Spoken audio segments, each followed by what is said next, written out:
Hey guys, it's time for another project. So this one on the background is going to be kind of similar to our first project where you're gonna blend your paints, but the rest of it is gonna be a little bit different. So I just want to encourage y'all to keep going and keep trying different things. I'm also going to show y'all 2 different ways you can do this project. I know that some of my students that are in the virtual class have taken a class that's similar to this, so I want to make sure everybody gets an opportunity to do something new, and then y'all can always redo the project, or you can try the new one. So the first thing we're going to do, I've got my big brush and a blue and white, and I'm going to mix and make a lighter blue. So you can do it as light or as dark as you want to. That's your preference. I think I want mine to be pretty light so that the rest of this stuff will show up. Once we've got that blended, I am going to go up and down on the page, and you can see that I'm not filling the paint in all the way, and that creates a texture. So we really want this to be a textured background.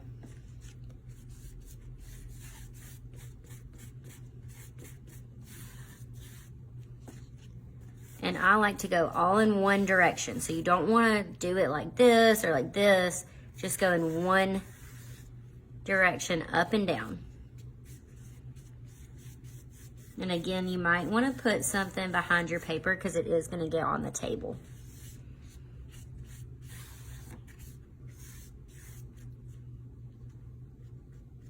I'm adding a little more white to the dark spots because, like I said, I do want mine to be a little lighter. But once you're satisfied with your blue background, you can stop. So it's not going to be perfect. It's going to be kind of striped and kind of spotty, and that's what creates the texture in the background. Once your background is pretty dry, it doesn't have to be completely dry, but you want it to be mostly dry, we are going to do the next step. So you can see I have a green and a tiny dot of black, and I'm using my small brush. So I'm going to mix this green with a little bit of black and create a dark green. You're gonna want more green in it than black. That's how it's gonna continue being green instead of like a gray color. So kind of looking for like an olive. And again, it can be as light or as dark as you want, but you do wanna create some contrast. So you might want it to be a little darker than normal. That's a pretty green olive. So we're gonna use this to create some stems. And again, I want everybody to have the opportunity to try something different. So I always lean towards flowers because those go with my personality. But if your personality is more of trees and a forest, then that's totally fine. You can do that too.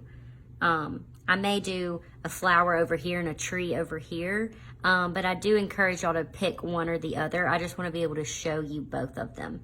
So if you choose flowers, do flowers all the way. If you choose trees, just do trees.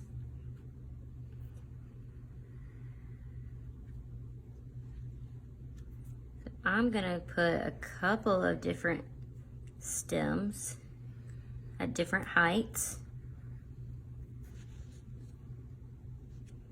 And maybe even have some overlap each other. So this would be for the flowers. Also, if you're doing the flowers, you can do grass if you want to.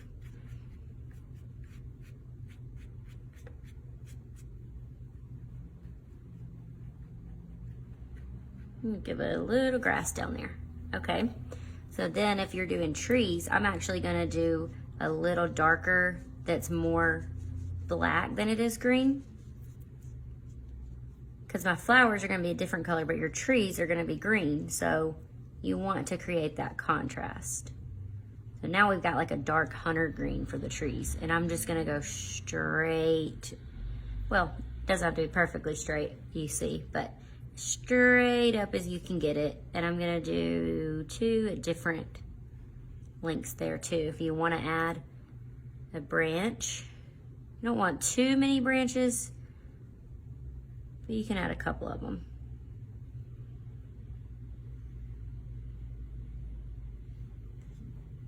All right, that's step 2, and you're gonna wanna let that dry a little bit also. While that's drying a little bit more, I wanna show y'all.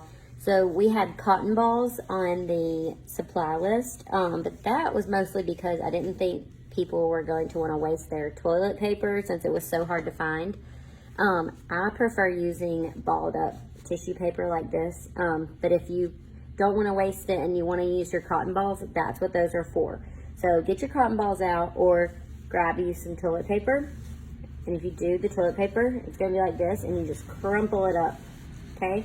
That's gonna create some more texture. And then if you have a cotton ball, pull it apart just a little bit so it's not just one ball. It has a little bit different textures in there, okay?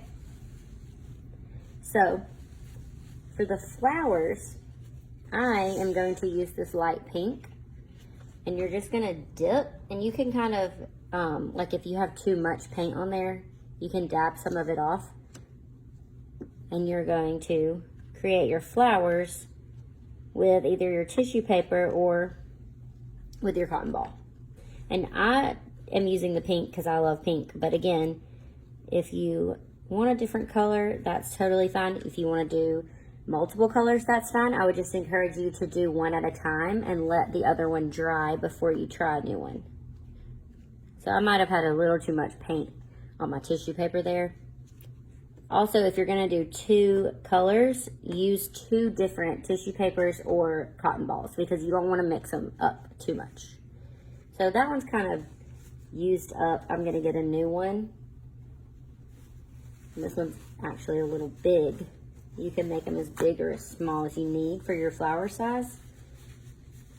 So I've got all 4 of my flowers kind of already there, but I'm gonna add a little bit more, just kind of floating around.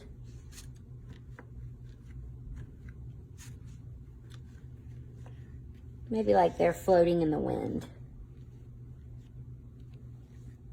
All right. For the trees, I've gone ahead and pre-mixed a couple of different greens. I've got this lighter green and the darker green, but I also still have my lime green. And if you don't have a lime green, you can make that with green and yellow. And if you just keep adding the yellow, it'll get brighter and brighter. So for the trees, you want to start with the darkest green because it's easier to cover the darker, have the little highlights in it, than it is to put darker on top of the light. So I've got my tissue paper. Again, the cotton balls are totally fine. And I'm just gonna dab into my dark green. And for the tree, I have my tissue paper a little smaller than I did the flowers.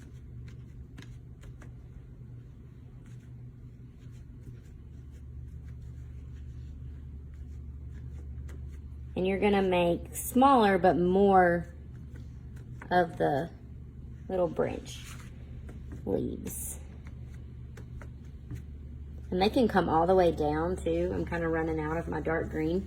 But they can come all the way down. They can be really wide. So if you're doing the trees, they'll go all the way across your page. So you can make them really, really wide and puffy. So I'm getting this lime green. It's kind of like the next step in the green ladder.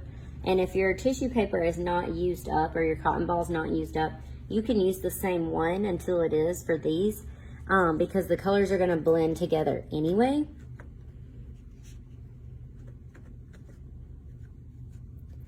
This exercise with the trees is also a lot of fun to do with fall colors. So if you wanted to use like red and orange, maybe even a little yellow or brown, those would be really pretty to do too. Because this exercise is all about texture, and I think those colors would be beautiful.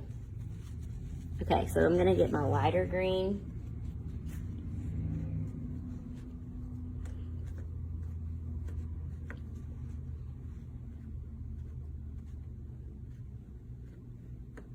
I think that's probably enough on there. So we're gonna let that dry just a little bit, and I'll show you the next step. So the last step is probably the most challenging step because you have to be very careful. We're gonna use black with our smaller paintbrush, but look how much I have on my plate, just barely any black, because we're not gonna need much at all. So be very careful. You can always add more black, but you can never take it away, all right? So I'm gonna dab just a little on my brush. And for the flowers, I'm just gonna add the middle of the flower. So like mine's not dry all the way, and that's all right. It doesn't have to be completely dry. You just don't wanna mix the black and the pink. So be careful about that if you're not gonna let it dry all the way first.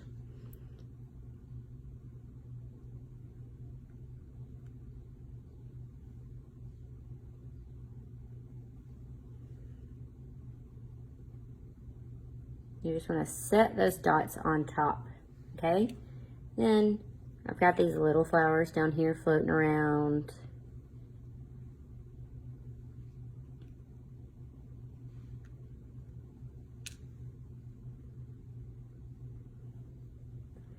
And if you want to do just a little detail, kind of showing where the flowers are, that's the hardest part. You don't want to overdo the black. You just want to use it as contrast. There's something on my page. There we go. And then you can use a teeny tiny bit of it to give your stems a little bit of contrast too.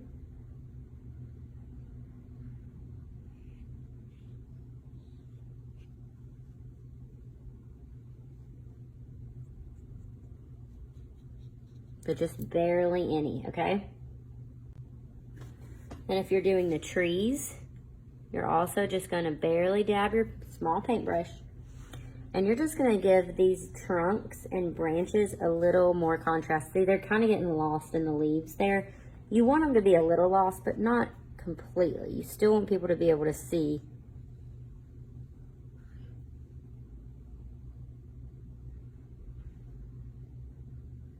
So I'm not bearing down really hard, just going really lightly.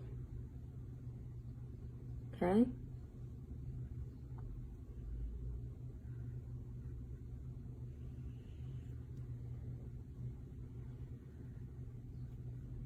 And again, you'll have your trees all the way over here, so you'll do that to all of them.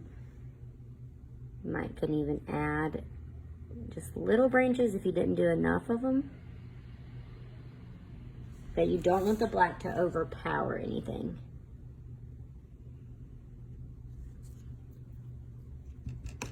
So if you're doing trees, you're finished. The last thing, if you're doing flowers, I feel like my flowers maybe weren't, they don't create enough contrast with the blue. So I think I'm going to add a little bit of white to them to really make them pop. You do want your black to be, if not all the way dry, pretty much there. So I'm gonna get my white. And if you chose a color that already pops on its own, you don't have to do this step. I just feel like mine needs it. I don't want the white to overpower the pink. I'm just adding to it. Maybe like it looks like there are white flowers and pink flowers both on there.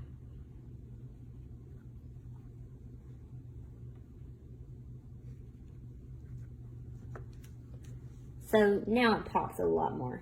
And mine looks a little bit silly because I have flowers next to trees, so it looks like the flowers are really big.